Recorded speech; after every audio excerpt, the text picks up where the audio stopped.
કોણ શપથવિધિ લેશે તેનું જે સસ્પેન્સ હતું, હવે સસ્પેન્સ પરથી ધીરે ધીરે પડદો જે છે તે ઉચકાઈ રહ્યો છે। મુખ્યમંત્રી પોતે જ તેમના નિવાસ સ્થાનેથી જે છે તે સીધા ફોન કરી રહ્યા છે અને સંપર્ક સાધીને તેને શપથ લેવા માટેની તૈયારીઓ કરવાની સૂચના જે છે તે ખુદ મુખ્યમંત્રી પોતે જ આપી રહ્યા છે। મુખ્યમંત્રીએ પ્રફુલ્લ પાનસરિયાને ફોન કરીને પણ સૂચના આપી છે કે તેઓ શપથવિધિ માટે તૈયાર રહે, તેમની તૈયારીઓ જે છે તે પૂર્ણ કરે તે પ્રકારની સૂચના અને શુભકામનાઓ પણ મુખ્યમંત્રીએ પ્રફુલ્લ પાનસરિયાને જે છે ટેલિફોન માધ્યમથી આપી છે। આ ઉપરાંત કુંવરજી બાવળિયા જે સિનિયર નેતા છે, કેબિનેટ કક્ષાના છે, તેમને પણ ફોન કરીને મુખ્યમંત્રીએ શુભકામના આપીને શપથવિધિમાં હાજર રહેવાની જે છે તે સૂચના આપી છે।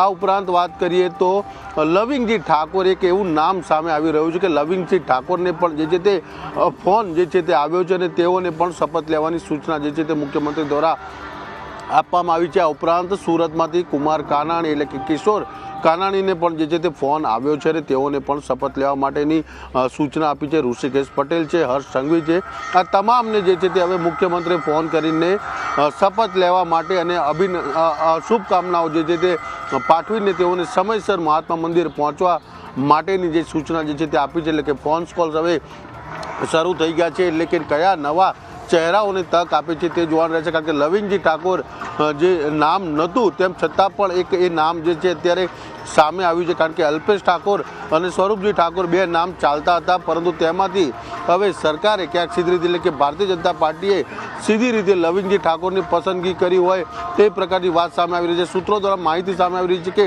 મુખ્યમંત્રીએ જે છે તે લવિંગજી ઠાકોરને જે છે તે શપથ લેવા માટે સૂચના આપી છે અને તેઓને જે છે તે શપથવિધિમાં પહોંચવા માટેની પણ સૂચના જે આપી છે તે પ્રકારની વાતો અત્યારે જે છે તે સામે આવી રહી છે। યસ।